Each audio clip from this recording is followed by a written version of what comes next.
Hey, what's up? This is Brad with Be Real.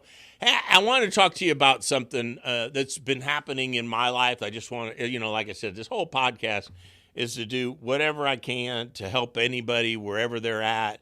And let me tell you something funny. I in my previous life, I would do almost 50 different meetings a year. And so I had this person that worked for me, and they worked with me for me, whatever. And they worked with me for, several years. And he came up to me, hit me up. He goes, hey, I noticed something. I love your meetings. He goes, I noticed something. He said, I noticed you never do the same meeting over again. Like year after year, you've never repeated the same meeting. He goes, how do you do that? And I told him, I said, here's the way I come up, and this is the way I come up with these podcasts too.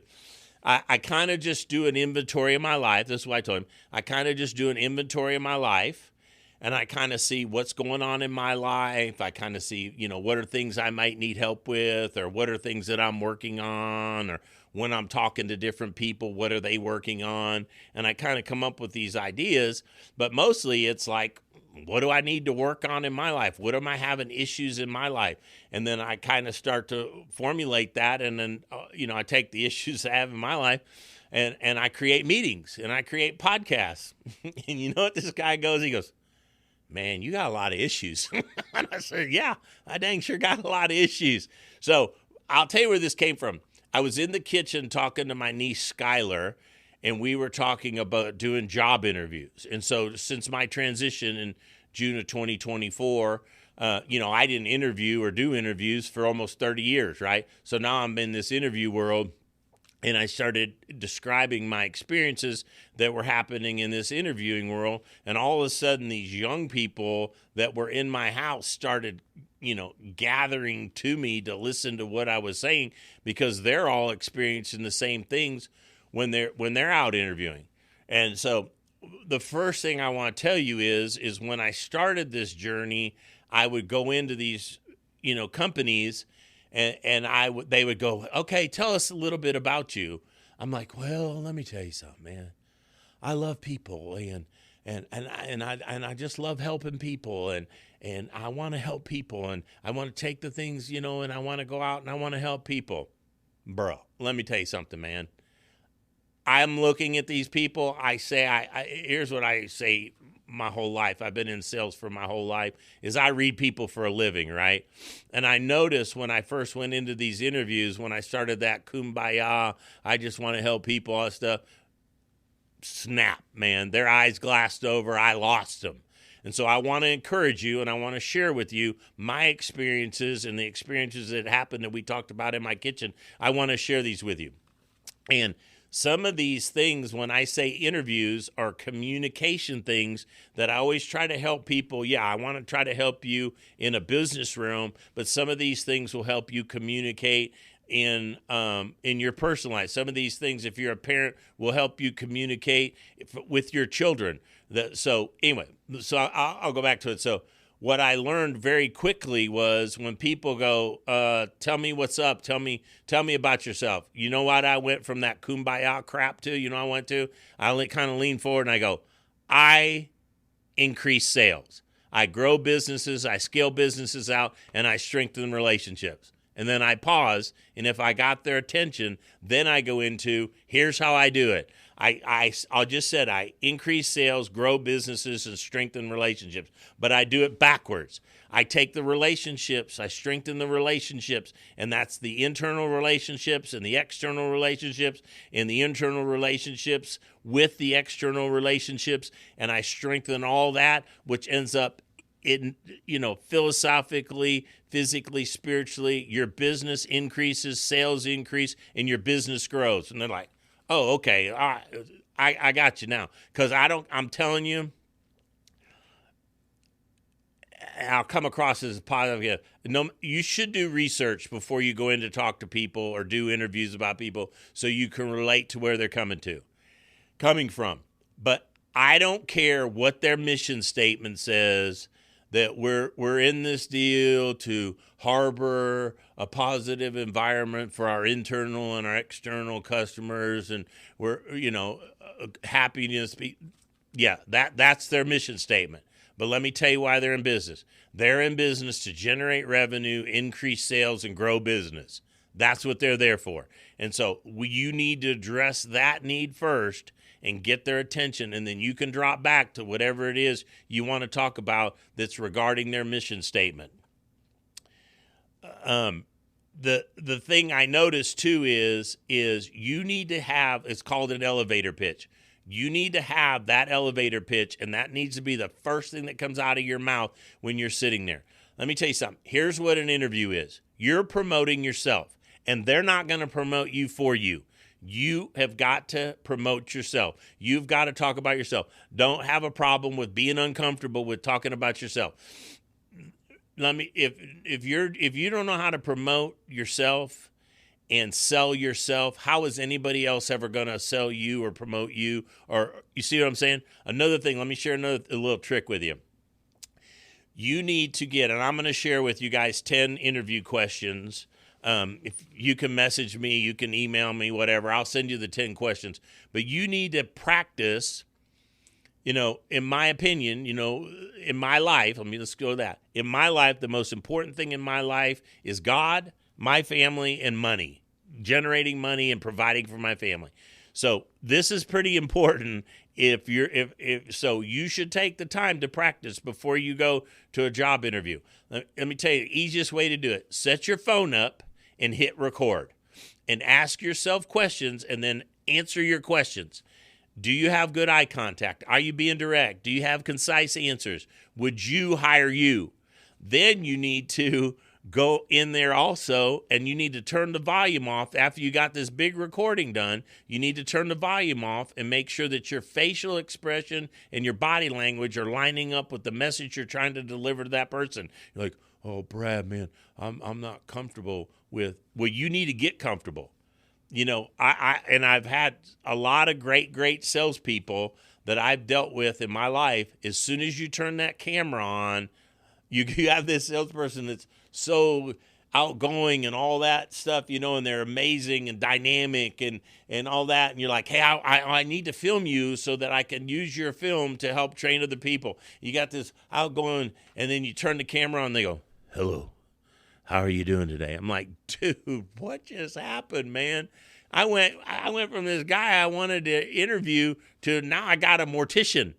What I need. So anyway, if you can get great on camera, I promise you will be better in front of a customer. If you can get great on camera, I promise you that when you're communicating to your family or your kids, you will be a better communicator. So that's something you need to do.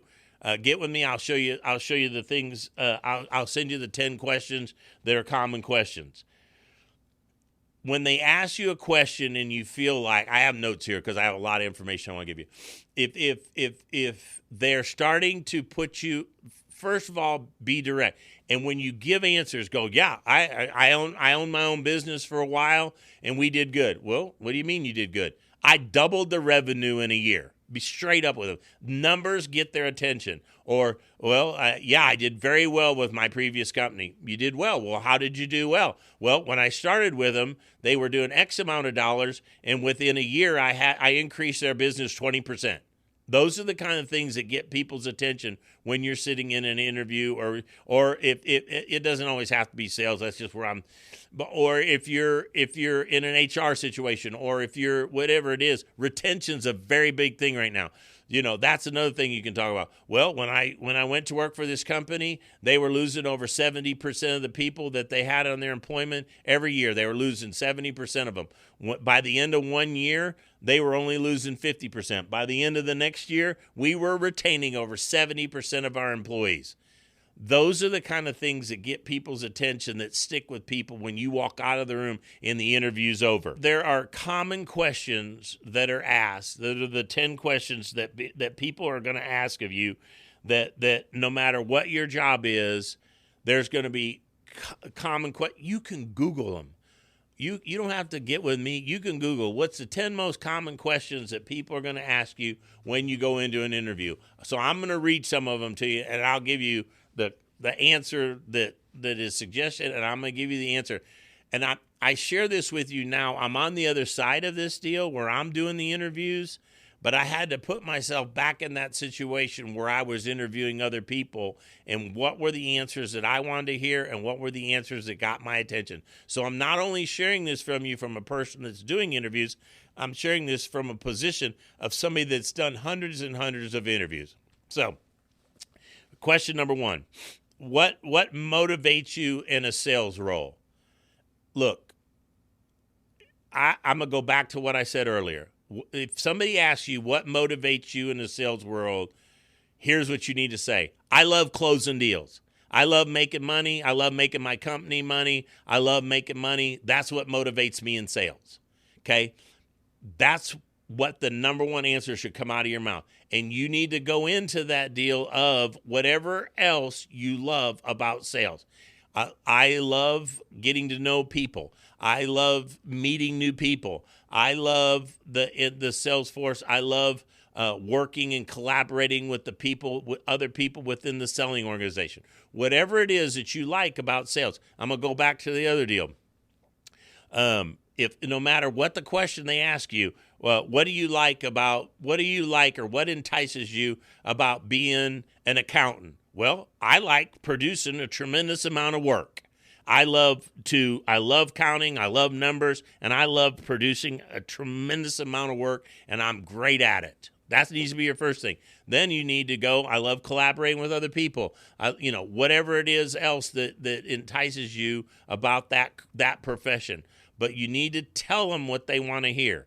If they go, what do you really like about sales? Oh, I just like meeting people, and no, that's not what they want to hear.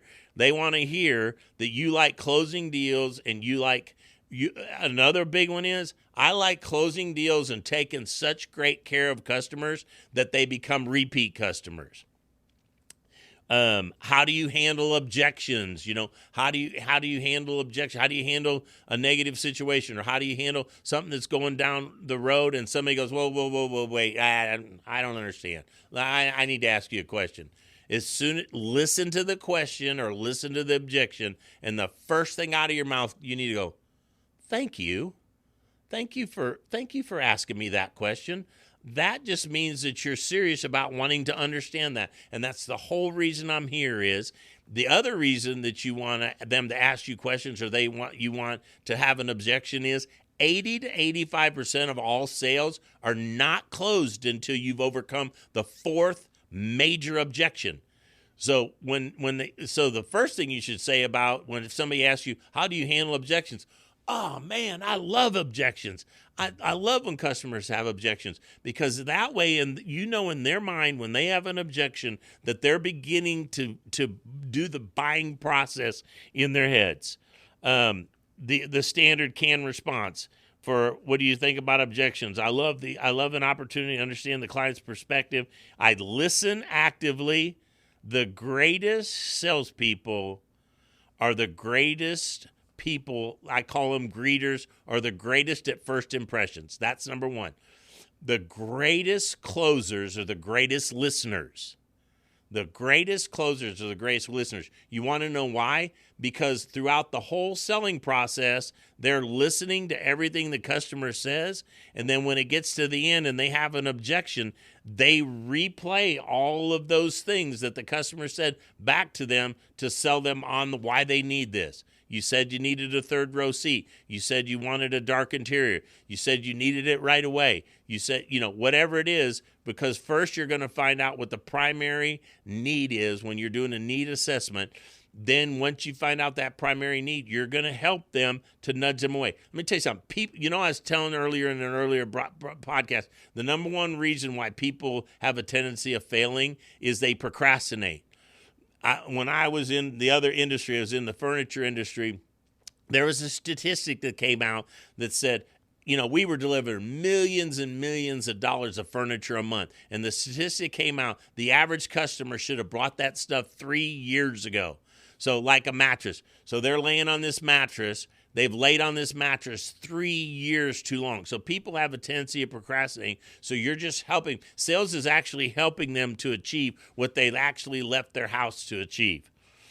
The other question, can you describe the sales process? Can you describe your sales process? Yes, I can tell you what my sales process is. This is what you should say. It all leads to the close. Everything needs to lead to the close. That's where this ultimately goes. It's not a sale unless there's a close. But do you mind if I share with you? Here's what my beliefs are. I believe that the greet is extremely important in establishing a relationship. Listening and qualifying is extremely important to it. You're going to have objections. I've got to overcome 4 or 5 objections, and then I close them. That should be the answer to your selling process. But you need to say, I love the sale. I love the hunt. I love closing deals, because that's ultimately what they're hiring you for. How you prioritize. These are the top 10 questions people ask you. How do you prioritize and manage your time effectively? Let me give you the standard response. I use a combination of planning priority tools such as to-do lists, task calendars, block, regular process. That's how I manage my time. Great answer. Can I tell you what else? When somebody says, how do I manage my time? Let me tell you what I do. I do the things I am least excited about every day first. I get those out of my way first. I prioritize those first. I get them out of my way first, because then I get a sense of gratitude and accomplishment, and then I move on to the next one. Describe a successful sale you made. Okay, here's my answer. A successful sale that I made is to the level that they refer somebody else to me. If you get somebody that's finally in front of you in a true selling opportunity, that's a done deal. I'm going to close that deal. But what I learned early on is if that's a person that is in this position, that they're already to this spot in this process of selling. Let me just put it to you in another way. In my prior life, I sold furniture. If I had somebody in front of me that was in the process of buying a $2,500 sofa, in my head I go, okay, this person is in this store in a physical box and brick and mortar. If he's here, he's probably got 5 or 6 friends that are also able to buy a $2,500 sofa. So I'm going to take care of this person to a level that they're going to refer their friends. The greatest compliment anybody can ever give you is to refer your friends. Now let me tell you what this says. When it says describe a successful sale. One of my most successful sales involved a client who initially hesitated at a budget restraint, but actively listened to their needs, demonstrated how I could solve a solution and how I could solve all their issues. I was able to adjust my offer to have a win-win scenario. So there, you got 2 answers. You got my answer, and you got the textbook answer. Now, the other question, how do you approach team collaboration? My answer, no great successful person has done it by themselves. I don't care how great I get at whatever profession you're going to do that interview. I don't care how great I am. I'm not going to be able to be as successful as you need me to be unless I collaborate with other people. And I'm going to tell you that's the absolute truth. People that collaborate with other people and network with other people are far more successful than the people are not. They actually followed, they had a study that followed this study. I won't go into this study, but they followed the study of successful people who went to Harvard University, and they found out that the successful people that succeeded and were happy at Harvard University were actually the people that worked and collaborated with other people in their class. How do you measure success in sales or management? I'm going to give you my answer. The way I gauge my success as a manager is the only way that I'm going to ever be perceived as successful is making other people successful and helping other people to succeed. When I help other people to succeed, then it's spiritually, philosophically, and physically impossible for me not to be deemed successful. Let me read you their answer. I measure success by how well those around me succeed, measured through quantified, qualified metrics, how they hit their metrics. Here's another great one, and I'll wrap this thing up. Why do you want to work for this company? There again, there's an answer that you first think that you should tell them based off their mission statement and all that stuff.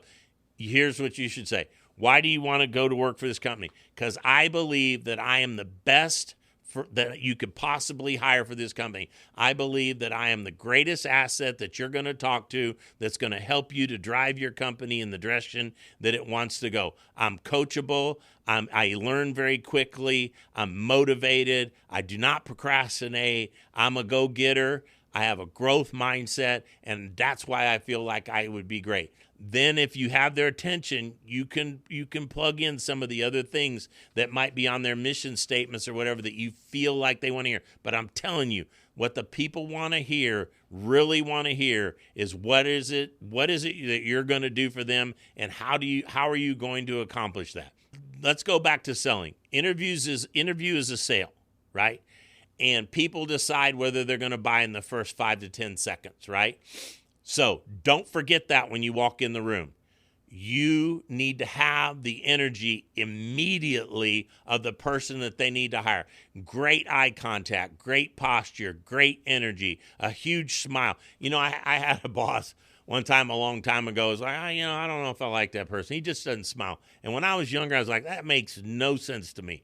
Why are we judging a person by, this is when I was younger, why are we judging a person by whether they smile or something? But you know what? The longer I was in management, I realized my more successful teammates, salespeople, employees, my most successful one walked around smiling all day long. So the question comes, do they smile a lot and they're successful, or did they become successful because they're smile? In my opinion, they became successful because they were smile and they were likable to be around. So the first thing when you go into the job interview, great positive energy, assertive, eye contact, great body language, great to meet you. I'm glad I'm here. Thank you for this opportunity. Then once you get into that, let them ask you the question, whatever the question asks you, be direct. Think of it like an elevator pitch.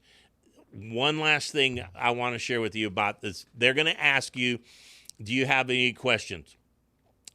Can I tell you something I learned in my process? When they say, well, what do you want to make as far as compensation? Well, we can get further down the road at that. I don't really want to throw a number out at you. Here's what I want my compensation to be. I want it to be fair. I want it to be obtainable, and I want there to be no limits to what I can make with you guys. If I work harder than everybody else, I want to be able to make more than other people in my position. That's all I want to have. And when they say, is there any other questions? Don't say, yeah, do I have the job? You ain't going to get the job if you say it.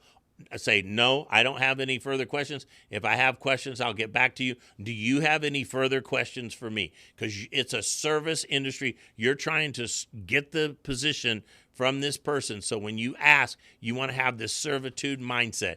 Hey, guys, I'll tell you this. If you're I've been doing this for a while, and all the Indeed apps and all those things that you go through to get to the point. Just like I told you earlier, if I have somebody in front of me that I got into this position where they're in this process where you're in front of somebody in an interview deal, you're further down the road than thousands and thousands of applicants. So when you're that close, realize in your head they don't interview that many people. So when you get to that point, understand that you want to walk out of there with the mindset that you're going to achieve is you're going to get the job. Go have a great day, guys, and be real.